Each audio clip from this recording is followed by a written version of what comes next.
To give you an idea of the impact it had on our business, for our brands that are predominantly fashion, apparel, accessories, etc., we saw drops of up to 80%. In other parts of Asia where we went into lockdown, for instance in Singapore and Malaysia, obviously there was 100% drop, which is pretty scary when your monthly payroll across the region is nearly $13 million US. The most important thing was how to try and achieve the sales. How could we achieve sales when you don't have people even coming out, even coming into the shops? We can see that bricks and mortar is going to be pruned, and at least the distribution is going to be pruned. And we see the number of stores the brands that we represent dropping by maybe as much as 20 to 25%, compensated maybe by larger stores in better locations and much more about an experience and not just being a transactional place of business. It's been an interesting sort of 2 or 3 months because of what's going on in China. We need to concentrate on building our business in China. One of the biggest events that has happened is Manolo Blahnik has been able to resolve its trademark issues. We see a big growth in domestic demand. We see more and more spending in China and less in travel retail. The first step of that is obviously putting somebody responsible for coordinating all of that. At the same time as this is going on, we're having to make a change in Korea. I'm looking to restructure RBD, which ties in with what's going on in China. I just got back from spending 4 to 5 weeks in Europe and my quarantine in Hong Kong, and it's really interesting to see how the different continents are basically dealing with everything. The countries in Asia that were the first to sort of move in the same direction as Europe, such as Singapore and Malaysia, are doing extremely well.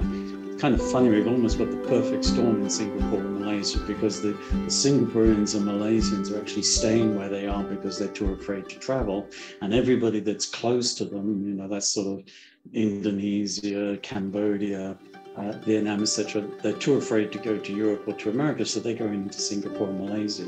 A lot of Asia is finally starting to relax its borders. I mean, Europe and America doesn't talk about COVID anymore, but we're still in the situation where it's on our TVs every day. But now we're seeing a real relaxation across the whole of Asia, including China. And what's actually quite interesting is you talk about revenge spending, but in Asia it's almost been revenge traveling. There's no talk about inflation. There's no talk about the war in the Ukraine, and no strikes. It's really interesting to see how Asia is still living very much in a bubble. The other thing that is quite interesting to see is every single market talked about how they were struggling with talent. We noticed that very quickly the brands who have been dragging their feet to give us the rights to represent them digitally, they have said, yes, okay, go. One brand that actually represents itself in one market in Asia was starting to complain about how they resented the fact that they could go onto Farfetch and buy exactly the same products that they were selling in their stores at 20% off.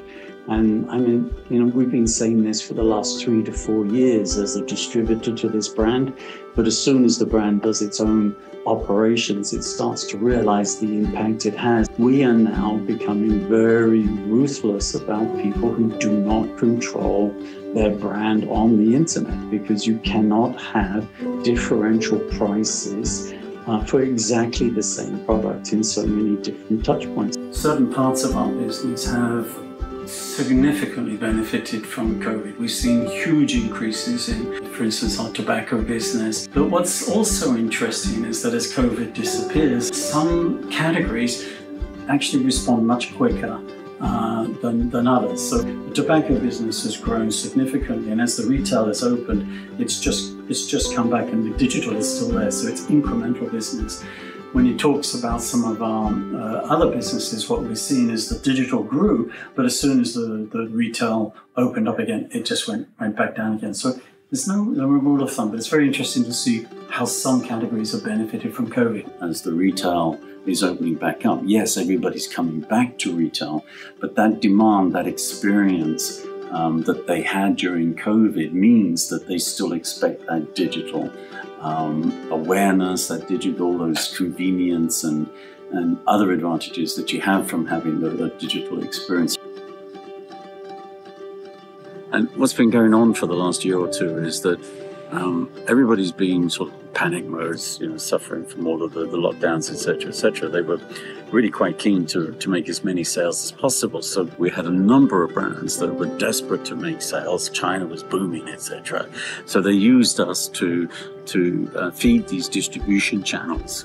And through what's called Daigou, and these people tend to sort of supply third, fourth tier cities. So each brand has got a different strategy on how to handle Daigous. And during the COVID, strategies went out of the window. It was just do sales, sales, sales. And then what's happened this month, of course, is that everybody's opened up.